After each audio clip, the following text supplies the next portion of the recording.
Chapter 1 Jilted, September 2019. Candace's point of view.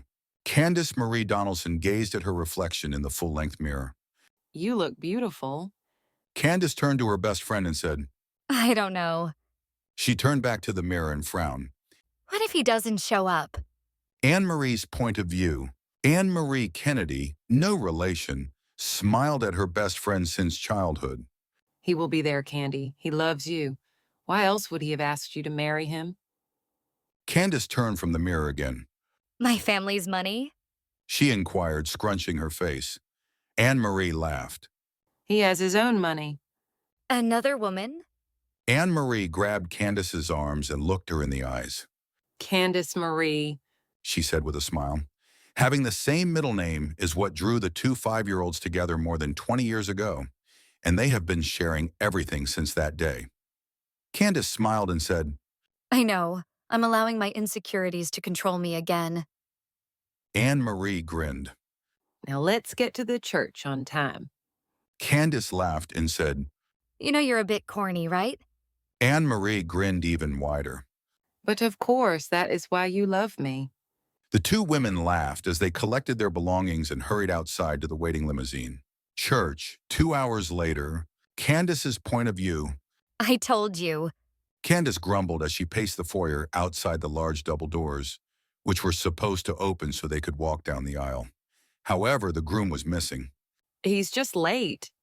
Anne Marie said, glancing at her watch again. Candace saw the time on her friend's watch and stifled a groan. He's an hour late. She thought. Candace looked at her friend and said, He's not coming. I can feel it. Miss Donaldson? Candace turned around and stared at the man holding a letter. What? She asked, her voice tinged with agitation. The man stepped back, and Anne Marie placed her hand on Candace's shoulder. Candace took a deep breath to calm herself. I'm sorry. What is it that you want? The man extended the envelope toward her. I was instructed to deliver this to you. Candace numbly accepted the letter from the man and opened it without saying a word. Anne Marie looked at the man and said, Thank you. The man nodded and left the church. With trembling hands, Candace read the note inside. Dear Candace, I have found that I cannot go through with the wedding. I have tried to understand you. I thought that maybe if we were married, you would become the wife I need. But even with all your family's money, I have discovered that you are not wife material. I need a wife who can predict my needs and not be selfish. I do hope you grow up and open your eyes. I also need a wife who is more than a cold fish in bed. Best wishes, Donald Sterling. Anne Marie's point of view. Cold fish? Candace exclaimed. What? Anne Marie asked, her brow furrowed in confusion. Candace extended the letter toward her. Predict his needs, indeed. Candace fumed. What he truly wants is a slave. Anne Marie's face paled as she read the letter, then burned red with anger. You're better off without him. She sneered, glancing at her best friend. You hide in here. She shoved Candace into a closet and closed the door. Anne Marie turned away from the closet, adjusted her dress, confidently walked into the church, and walked down the aisle toward the priest. Everyone stared at Anne Marie and the priest as she whispered in his ear. The priest's eyes widened in surprise. He cleared his throat and moved around her to address the guests. Anne Marie ignored the priest's words as she approached Candace's family standing in front. What is going on, Anne Marie? Where's Candace? Elaine Donaldson inquired, observing Anne Marie closely. Anne Marie looked at Mrs. Donaldson and said, I shoved her into a closet. With anger and agitation, she extended the letter toward Mrs. Donaldson. Story point of view. Candace's 4 brothers stared at Anne Marie, then looked at their mother, whose face had paled. Brad, the eldest Donaldson, took the letter from his mother's hand and read it. The bastard, I will kill him. The other 3 Donaldson boys simultaneously grabbed the letter from their brother. Before they could tear it in half, their father snatched it away and read it. His face turned bright red, causing all 4 sons to step back from him. Howard, the second oldest, gently took the note from their father and held it up so that he and his brothers could read it. The cad! Andrew, the youngest of the boys, shouted. Candace is the youngest of the 5 Donaldson children and the only girl. All 4 of her brothers were overly protective of their little sister. It took them a year to warm up to Donald Sterling and 6 months to accept that their baby sister was an adult who was getting married, whether they liked it or not. Grady looked at Anne-Marie and asked. How is she doing? She's in shock. Anne-Marie replied. You shoved her into a closet? Andrew asked, chuckling. It was the nearest place I could hide her while clearing the church.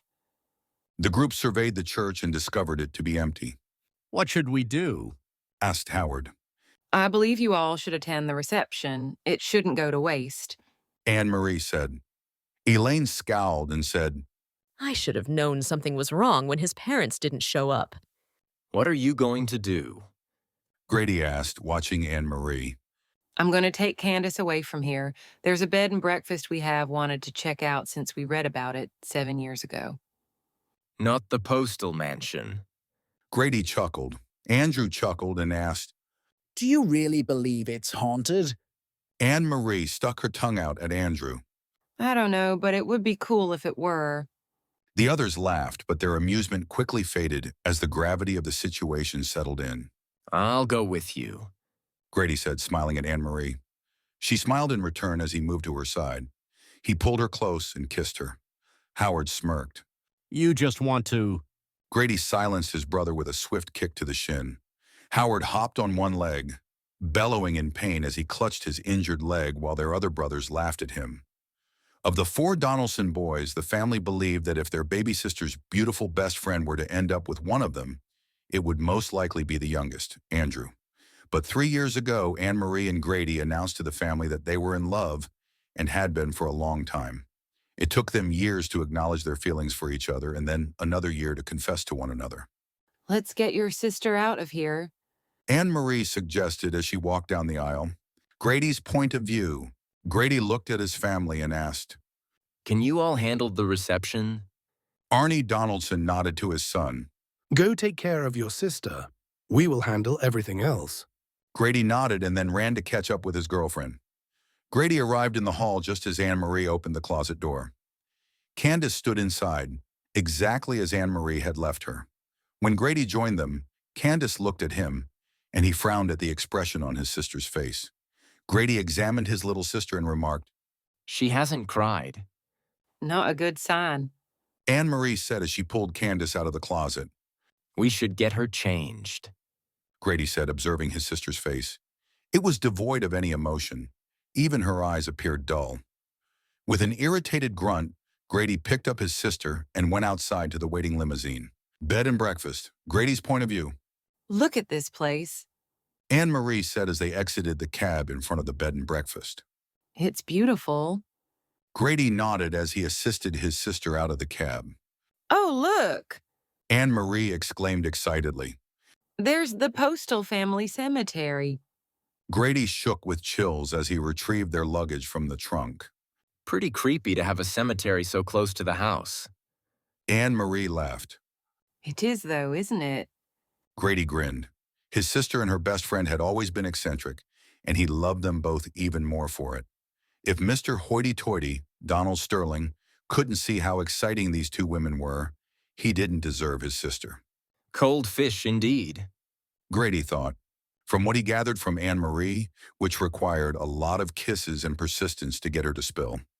His sister's sex life with Donald Sterling had been lacking in passion.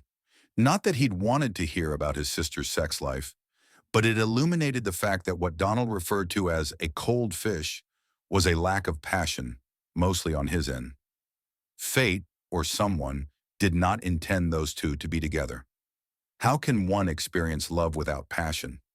He looked at Anne-Marie's elated face and smiled. There is plenty of passion there. Come on, Candy. Anne-Marie chirped as she pulled Candace into the bed and breakfast. Grady sighed. Candace still hasn't cried. She hasn't said much since Saturday. Look at this. Anne-Marie exclaimed, gazing around the entrance in awe. Grady entered with the luggage and surveyed the entrance. Nice. He said, smiling. May I help you? A short, plump woman inquired, greeting them. Grady dropped the luggage and said, We have reservations. The woman eyed them and asked.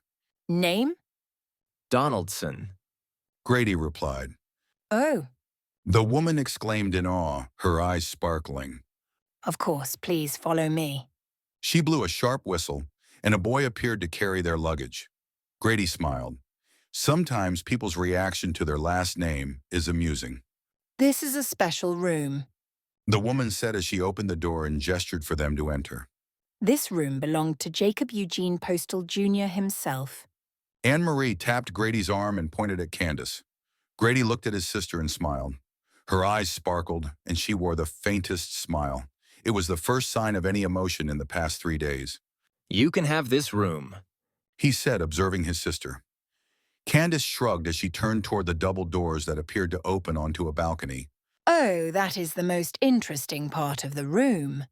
The woman said as she opened the doors. This is where young Mr. Postal plummeted to his death. Wide-eyed, Candace gazed over the railing. Grady smiled and said, Okay, we'll take the other room. Greeter's point of view. But the other room has a single bed. The greeter informed them, glancing from the couple to the large king-size bed and then back to Candace, who was still gazing over the balcony. Poor girl must be mute. She thought. She hadn't heard a single word from her. Anne-Marie's point of view. We'll manage. Grady said with a grin as he pulled Anne-Marie into his arms. We've faced worse challenges. Anne-Marie giggled as she recalled the sleeping bags they had used during the first week in the house they had picked out together. It had taken them some time to select their furniture. They had made use of those sleeping bags. Oh yes, a single bed would not bother them at all. This room seemed to bring a spark to her best friend's face. It was well worth giving up the king-size bed. Very well. The woman nodded and exited the room. Grady took Candace's bag from the boy, placed it on the bed, and then turned toward the balcony. We'll see you at dinner. Candace's point of view. Candace glanced at her brother and her best friend. She nodded, signaling that she understood. With a heavy sigh, Grady took Anne-Marie's hand, and they exited the room. Candace sighed once they were gone. She loved them dearly, but they'd started to get on her nerves. Someone is constantly asking Candace if she is all right. She knows they care, but a person can only endure so much. She just wanted to be left alone to tend to her wounds. Was that too much to ask?